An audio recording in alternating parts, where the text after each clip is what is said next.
Union council میں آپ کا بچپن گزرا، جوانی گزری، اس یونین کونسل میں الیکشن کیمپین میں مصروف ہیں، اس یونین کونسل میں کن کن ریفارمز کی ضرورت ہے اور آپ نے کیا محسوس کیا کہ جو بھی پسماندگیاں ہیں اس کے ذمہ دار کون لوگ ہیں؟ جی صدام صاحب، یہ مختلف مواقع پہ میں ابھی کیمپین کے دوران بھی یہ بات کر چکا ہوں کہ ہمارا یہ علاقہ جو ہے یہ اس کے اندر ایک پوٹینشل موجود ہے ٹورزم کے اندر، تو اس کے لیے ہمیں ایک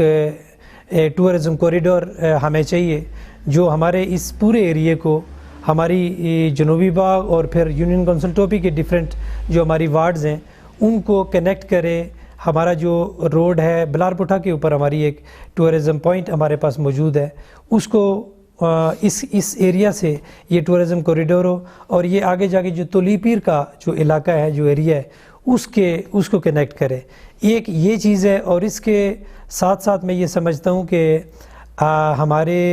اس کی وجہ سے لوکل سطح کے اوپر ہم بہت سارے لوگوں کو روزگار دے سکتے ہیں، اور اس کے ساتھ اگر ہم دیکھا جائے تو میں یہ سمجھتا ہوں کہ یہ جو زراعت کے اندر ہم جن کے لوگوں کے پاس زمینیں موجود ہیں اس کو ہم اچھے طریقے سے جو لیٹسٹ ٹیکنالوجی ہے اس کو استعمال کرتے ہوئے، جو کھادیں ہیں استعمال کر کے ہم وہاں سے چیزیں، ہمیں بہت ساری غذائی اجناس ہم پروڈیوس کر سکتے ہیں لوکل سطح کے اوپر، اور یہ میں سمجھتا ہوں کہ اس کے اندر بھی بہت سارے لوگوں کو ہم یہاں پہ روزگار دے سکتے ہیں۔ اور اس کے ساتھ ساتھ ہم دیکھا جائے تو ہمارے گھروں کے اندر جو خواتین ہماری، ہم ان کو اچھے ٹریننگ دے کے یہ جو سلائی کڑھائی کا کام یا دستکاری کا کام ہے اس کے اندر ہم ان کو یوٹیلائز کر سکتے ہیں۔ اس سے ایک تو ان کا ارننگ وہ ہو سکتی ہے، اور اس کے ساتھ ساتھ جو چیزیں وہاں پہ تیار ہوں گی ان کو مارکیٹ کر کے وہاں سے کافی لوگ اس میں انوالو ہو کے وہ برسر روزگار ہو سکتے ہیں۔ یونین کونسل ٹوپی کے لوگوں نے فیصلہ کرنا ہے کہ 3 دسمبر کو انہوں نے کس نمائندے کو چننا ہے۔ الیکشن کے بعد آپ کا نوجوانوں کے لیے، بے روزگار بہنوں کے لیے اور وہاں کی پڑھی لکھی جو خواتین ہیں ان کے لیے کیا اہم اقدام ہوں گے جو آپ کرنا چاہیں گے؟ ہاں بالکل، یہ صدام سے جیسے پچھلا آپ نے سوال تھا اس میں کچھ چیزیں، ایک آپ کا کوشچن یہ تھا کہ کیا وجہ ہے کہ آج تک یہ کام نہیں ہو سکے، تو میں یہ سمجھتا ہوں کہ آج تک جو ہماری پالیٹکس رہی ہے وہ ہماری کوئی اس طرح سے ویژنری نہیں ہے۔ ہمارے لوگ چھوٹے چھوٹے مفادات دیکھ کر یہ سیاست کرتے ہیں اور چھوٹے چھوٹے اپنے مطالبات ان کے ہوتے ہیں۔ ہم بڑی سوچ کے مالک اس طرح جو سیاستدان رہے ہیں بدقسمتی سے، وہ ہم بڑے پروجیکٹس یہاں پہ نہیں لا سکے، بڑی انویسٹمنٹ نہیں لا سکے۔ ہمارے اس ایریاز میں جیسے آپ کو بتایا کہ بڑا ایک پوٹینشیل موجود ہے، تو وہ ہم ذاتی مفادات کی وجہ سے، سیاست کی وجہ سے ہم بڑا مفاد علاقے کے لیے بڑے کام نہیں کر سکے، جس کی وجہ سے آج ہمارے علاقے میں اتنی محرومیاں موجود ہیں۔ اور اسی کے ساتھ ساتھ جس طرح آپ نے کہا کہ آپ خواتین کے لیے، میں نے آپ کو ذکر کر دیا پہلے کہ خواتین کے لیے ہم اس طرح کے کام کروا سکتے ہیں جو گھر بیٹھے ہم ایک تو پروڈکشن ان سے حاصل کر سکتے ہیں، دوسرا وہ گھر میں بیٹھ کر وہ ارننگ حاصل کر سکتی ہیں۔ اور اس کے جو پڑھی لکھی خواتین ہیں اس کے اوپر میں یہ سمجھتا ہوں کہ ہماری گورنمنٹ لیول کے اوپر میں یہ سمجھتا ہوں کہ جو کام کرنے کی ضرورت ہے، جو پاکستان کے اندر جو ایک کوٹا ہوتا ہے جس طرح میڈیکل کے اندر، انجینئرنگ کے اندر، تو وہ میرے خیال سے ہمارا بہت کم ہے، اور اس میں اگر ہم دیکھا جائے تو اس کے اوپر ہم گورنمنٹ آف پاکستان سے اور اس طرح بیرون ملک جو اسکالرشپس ہیں اس کے اندر ہمارا حصہ بہت کم ہے، جس کی وجہ سے ہمارے بہت سارے لوگ، ایک تو گائیڈ لائنز نہیں ہیں اس کے اوپر، اگر گائیڈ لائنز موجود ہوں گی تو اس کے اوپر ہم اسکالرشپ بہت زیادہ سے زیادہ حاصل کریں تاکہ ہمارے نوجوان بیرون دنیا میں جا کے اچھے جو ہائر ایجوکیشن ہے وہاں سے حاصل کر کے تو وہ ایک تو بینیفیشری ہوں گے علاقے کے لیے، اور جو وہاں پہ لے جا کے اچھی تعلیم حاصل کر کے جب وہ اچھی کوئی سیٹلمنٹ ہوگی ان کی، تو میرے خیال سے اس سے ایک تو قوت جو خرید ہے لوگوں کی بڑھتی ہے، وہ اگر یہاں پہ استعمال ہوتی ہے تو اس سے بے شمار روزگار کے مواقع یہاں پہ پیدا ہوتے ہیں۔ تو ان چیزوں کے اوپر ہمیں کام کرنے کے، ایک تو گورنمنٹ لیول کے اوپر کرنے کی ضرورت ہے، اور اسی طرح لوکل لیول کے اوپر جو میں نے چیزیں ڈسکس کی ہیں اس کے اوپر ہمیں کام کرنے کی ضرورت ہے تاکہ ہم ایک تو لوکل سطح کے اوپر لوگوں کو روزگار دے سکیں، اور دوسرا انٹرنیشنلی اور اس طرح پاکستان کے اندر جو سیٹس ہوتی ہیں میڈیکل کے، انجینئرنگ کے اور دیگر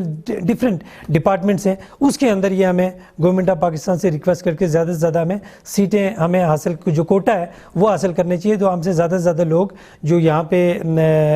اچھی وہ نمبرات لے کے آگے جاتے ہیں تو ان کو مواقع ملے. 3 دسمبر کو ہونے والے انتخابات میں پاکستان پیپلز پارٹی کے امیدوار سردار سلطان محمد, پاکستان مسلم لیگ نون کے امیدوار طارق شریف اور آزاد امیدوار سردار آزاد خان اور پاکستان تحریک انصاف کے امیدوار سردار بشیر خان اپنا مقابلہ کس کے ساتھ دیکھ رہے ہیں؟ میں یہ سمجھتا ہوں کہ اس وقت ظاہر ہے جتنے بھی کینڈیڈیٹس ہیں وہ پاکستان پیپلز پارٹی سے ہے یا پاکستان مسلم نون سے ہے, پاکستان تحریک انصاف کا بھی کینڈیڈیٹ موجود ہے. تو اس میں یہ سمجھتا ہوں کہ اس وقت ہر کوئی اپنی کوشش میں لگا ہوا ہے کہ وہ برتری حاصل کرے, لوگوں میں جائے. پولیٹیکل بیک گراؤنڈ ہے اور جو پولیٹکس کے اندر جو ان کی اچیومنٹس ہیں وہ لوگوں کے سامنے رکھیں. لیکن اس کے اوپر میں کوئی کمنٹ تو نہیں کروں گا کہ اس میں سے کس کے مقابلہ میرا سب کے ساتھ ہی ہے. اور میں یہ سمجھتا ہوں کہ اس وقت جو رسپانس ہے لوگوں کا وہ اس لیے میرے ساتھ بہت اچھا ہے, پازیٹیو ہے, کہ میں نے لوگوں کے اس کے باوجود کہ ہم پہلے پچھلے 5-10 سال گورنمنٹ کے اندر نہیں تھے, اس کے باوجود ہم لوگوں کے اندر رہیں. جسے میں نے آپ کو بتایا کہ ہم نے سوشل سیکٹر کے اندر میں نے نوجوانوں کے ساتھ, لوگوں کے ساتھ میں نے کوآپریٹ کیا ہے. اسی طرح جو نوجوان لوگ ہیں, یوتھ ہے, اس کے اوپر ہم نے کام کیا ہے, ان کی ہر جگہ میں نے حوصلہ افزائی کی ہے. تو میں یہ سمجھتا ہوں کہ اس وقت یونین کونسل ٹوپی کے اندر ایک بہترین پوزیشن میں ہیں ہم الیکشن جیتنے میں, اور ہمیں پوری امید ہے کہ جس طرح ہم نے پچھلے 8-10 سال لوگوں کے ساتھ رہے ہیں, نوجوانوں کے ساتھ ہم نے سپورٹ کیا ہے, تو یہ جو ایک پازیٹیو رسپانس جو یہی وجہ ہے کہ ان کی طرف سے ملا ہے. اور ہم انشاءاللہ الیکشن جیت کے مزید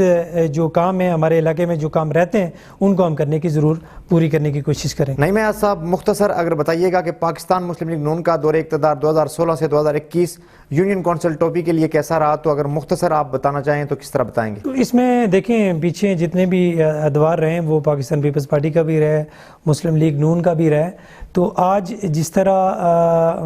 ہم نے یہ سٹینڈ لیا ہے اور میں نے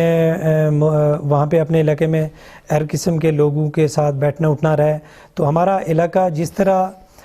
میں یہ سمجھتا ہوں کہ ہمارے علاقے کے جو ووٹ بینک ہے وہ جو حلقہ وسطی باغ کا جو کینڈیڈیٹ ہوتا ہے اس کے لیے یہ جو ووٹ بینک ہے وہ فیصلہ کن ہوتا ہے, اور اس ووٹ بینک کے اوپر ہمیشہ سیاست ہوتی رہی ہے. تو میں یہ سمجھتا ہوں کہ کسی بھی دور کے اندر اس طرح کا جو انفراسٹرکچر کے اندر, ایجوکیشن کے اندر, ہیلتھ کے اندر, اور آج فورم سے بتانا چاہوں گا کہ ہمارا جو بنیادی رائٹ ہے, جو بنیادی ضرورت ہے ہماری بہنوں کی, ہماری ماؤں کی اور ہمارے علاقے کی, پانی کی ضرورت ہے. اور اس وقت میں یہ سمجھتا ہوں کہ اگر ہمیں آج کے اس 2022 میں ہم رہ رہے ہیں اور ہمارے بہنوں کو, بچیوں کو پانی کی ضرورت ہے جو گھر پہ پوری نہیں ہو رہی, تو اس کے علاوہ میں آپ کو کیا بتاؤں کہ پاکستان پیپلز پارٹی نے کیا, مسلم لیگ نون نے کیا, اور اسی طرح انفراسٹرکچر کے اندر ہماری اس طرح کی کوئی بڑی روڈز موجود نہیں ہے. ہمارے چترا کے اوپر اسکول کی جو بلڈنگز ہیں 17 سال سے وہ پڑی ہوئی ہیں, وہ تعمیر نہیں ہو سکی. ہماری جو بچی ہیں, انٹر کالج ہے ہمارا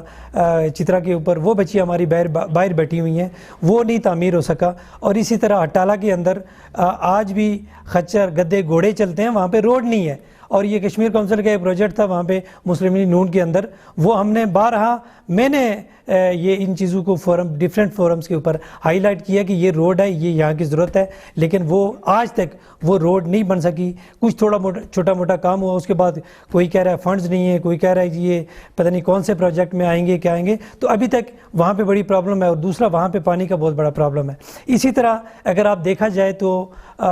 یہ جو ہمارا گیل چھپری ہے, وہاں پہ ہمارا ایک پرائمری اسکول ہے, وہ بچیاں آج شیڈ کے اندر بیٹھی ہوئی ہیں, شیڈ ٹائپ ایک چیز بنی ہے, وہاں پہ بیٹھی ہوئی ہیں. اور اسی طرح میں نے آپ کو بڑی کا بتایا کہ وہاں پہ BHU کا ہماری وہاں پہ ضرورت ہے اور وہاں پہ ہونا چاہیے. اس کے اندر ہم پوری کوشش کریں گے, ہم جیت کے آگے جا کے فورمز کے اوپر یہ چیز بھی اٹھائیں گے. پانی اسی طرح اگر ہم دوسری وارڈ پہ آ جائیں, پندی وارڈ ہے, کلری وارڈ ہے, تو یہاں پہ ایک بہت پرانے دور کا ایک اسکول ہے, پرائمری اسکول ہے, اور وہاں پہ پرائمری کے بعد بچیاں اس وجہ سے وہ تعلیم حاصل نہیں کر سکتی کہ وہاں پہ مڈل سکول نہیں ہے، ہائی سکول نہیں ہے، اس کی وجہ سے وہاں پہ کام نہیں ہو سکتا۔ اسی طرح باٹا سنگڑ کے اندر یہ آپ نیچے جائیں ڈکی کے اندر تو وہاں پہ چھوٹی ڈسپنسری نہیں ہے کہ وہاں پہ اگر کسی کو چھوٹی موٹی انگلی میں چوٹ آ جاتی ہے، کچھ ہو جاتا ہے تو وہاں پہ فرسٹ ایڈ نہیں ہے۔ تو میں کیا یہاں پہ بیان کروں کہ پچھلی حکومتوں نے کیا کیا یا کیا نہیں کیا۔ میں تو یہ کہہ سکتا ہوں کہ آج کے اس دور میں یہ جو بنیادی حقوق ہیں یہ لوگوں کو نہیں مل سکے، اور یہ بنیادی ضرورتیں آج ہر صورت یہ پوری ہونی چاہیے، اور ہم اسی لیے سٹینڈ کر رہے ہیں کہ ہم اپنے علاقے کی نمائندگی خود کر سکیں، اپنے لوگوں کے ساتھ کھڑے ہو سکیں تاکہ ہم اپنے حقوق کی بھی بات کر سکیں اور اپنے جو بنیادی رائٹس ہیں ان کو لے بھی سکیں۔ پروگرام کے آخر میں یونین کونسل ٹوپی کی سننے والی ماؤں، بہنوں، بیٹیوں، دوستوں، بزرگوں، چاہنے والے اور یونین کونسل سے تعلق رکھنے والے لوگوں کو اپنی طرف سے آخری پیغام دینا چاہیں تو کیمرے کی آنکھ میں دے سکتے ہیں۔ جی، میں ضرور ایک پیغام دینا چاہوں گا کہ اس وقت لوگوں کے پاس ایک موقع ہے کہ یہ اپنی جو ایسی قیادت وہ چنیں جو ان کے حقوق کی وہ بات کر سکے، ان کی اچھی نمائندگی کر سکتے، اور اس وقت آپ کے پاس جو لوگ اس طرح کی باتیں کر رہے ہیں، آپ کے ضمیر خریدنے کی کوشش کر رہے ہیں، یا وہ یہ سمجھتے ہیں کہ ہمارے اس علاقے کے لوگ فار سیل ہیں یا ہماری یوتھ فار سیل ہے، تو میں یہ سمجھتا ہوں کہ اس طرح کے ہمارے لوگ بڑے باغیرت ہیں، باہمت ہیں، وہ یہ سمجھتے ہیں کہ ہمارے حقوق کی بات کون اچھی کر سکتا ہے، ہمارے مسائل کون حل کر سکتا ہے۔ تو میں یہ لوگوں کو یہ ضرور یہ کہوں گا کہ آپ نے بڑی سمجھ بوجھ سے، آپ نے سوچ سمجھ کر اپنے علاقے کی جو نمائندگی ہے اس کا انتخاب کرنا ہے، تاکہ آنے والے وقت میں آپ کی یہ جو پچھلے ادوار میں یہ جو محرومیاں ہیں ان کو جو آپ کی جو قیادت ایسی چنیں جو آپ کے اس علاقے کی یہ محرومیاں ہیں، وہ ایجوکیشن کے اندر ہے، وہ ہیلتھ کے اندر ہے، یا وہ انفراسٹرکچر کے اندر ہے، یا وہ روزگار کے حوالے سے ہے، تو آپ یہ انتخاب بڑا سوچ سمجھ کے کریں۔ لوگ آپ کے پاس آج بولیاں لگانے بڑے آئیں گے، لیکن آپ کو اس وقت یہ چھوٹی موٹی لالچ دے کر یہ 5 سال آپ کو یہ لوٹتے رہیں گے، یہ آپ کو